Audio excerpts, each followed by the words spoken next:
ওকে, so ধরেন আপনি হচ্ছে একটা ওয়েব সিরিজ দেখতে বসছেন, যে ওয়েব সিরিজটা হচ্ছে ৫টা সিজনের। আপনি অলরেডি তার ১টা বা ২টা সিজন দেখে ফেলছেন, কিন্তু আপনার কাছে সেই ওয়েব সিরিজটা টানতেছে না। আপনার কাছে মনে হচ্ছে যে ওই ওয়েব সিরিজটা আসলে ভালো না। আপনি কি করবেন?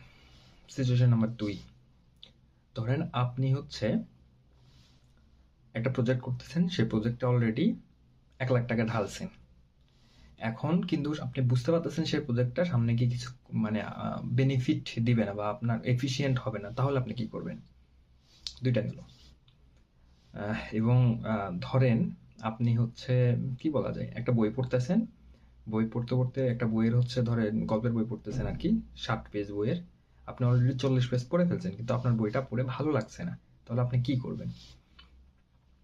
আরো উদাহরণ দেয়া যাইতে পারে। ধরেন হচ্ছে আ আপনি বাসায় যাবেন বা আপনি কোথাও ঘুরতে যাবেন।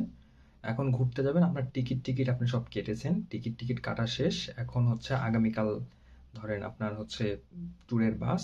আপনি অলরেডি ৳৫,০০০ ট্যুরে দিয়ে ফেলছেন। কিন্তু আপনার সেদিন সকাল থেকে আপনার পেট খারাপ। এখন আপনি কি করবেন? আপনি কি ট্যুরে যাবেন? আপনি ৳৫,০০০ দিছেন।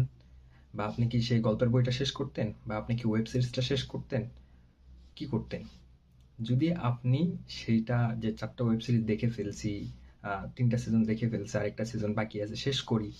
আপনি যদি এই দলের লোক হন বা আপনি যদি হচ্ছে যে বইটা শেষ করি দেখি কি হয়, এই দলের লোক হন, তাহলে আপনি সাঙ্ক কস্ট ফ্যালাসিতে ভুগতেছেন। সাঙ্ক কস্ট ফ্যালাসি কি? সাঙ্ক কস্ট ফ্যালাসি হচ্ছে এমন একটা জিনিস যে আপনি জানেন অলরেডি এই জায়গা থেকে আপনি বেনিফিট পাবেন না, কিন্তু আপনি তারপরেও সেই জিনিসটা করতেছেন। এটার বাংলা ভাষা হচ্ছে আমও যাওয়া সালাও যাওয়া। ঠিক আছে? সো এমন জিনিস আপনি অনেক টাইম দিয়ে ফেলছেন। ধরেন আপনি একটা রিলেশনশিপ করতেছেন। সেখানে আপনি অলরেডি ২ বছর দিয়ে ফেলছেন। কিন্তু ২ বছর দেয়ার পরে আপনি বুঝতে পারতেছেন এটা আপনার জন্য কন্টিনিউ করলে আপনার ফিউচারে মানে ঝামেলা আছে। তাও যদি আপনি করেন তাহলে আপনি সাঙ্ক কস্ট ফ্যালাসিতে ভুগতেছেন। আপনার কাছে যদি কখনো মনে হয় যে এই জিনিসটা, যেকোনো জিনিস আপনার কাছে বেনিফিট দিবে না বা আপনার কাজে আসবে না, তাহলে আপনি সেই জিনিস থেকে যত দ্রুত পারেন সরে আসেন।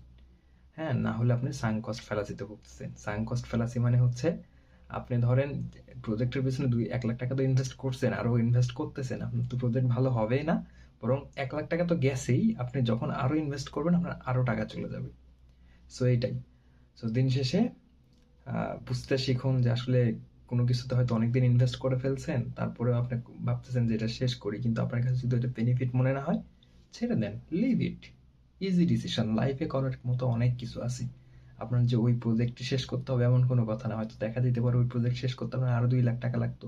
ওই ৳২,০০,০০০ আপনি অন্য কোথাও দিলে আরো ভালো কিছু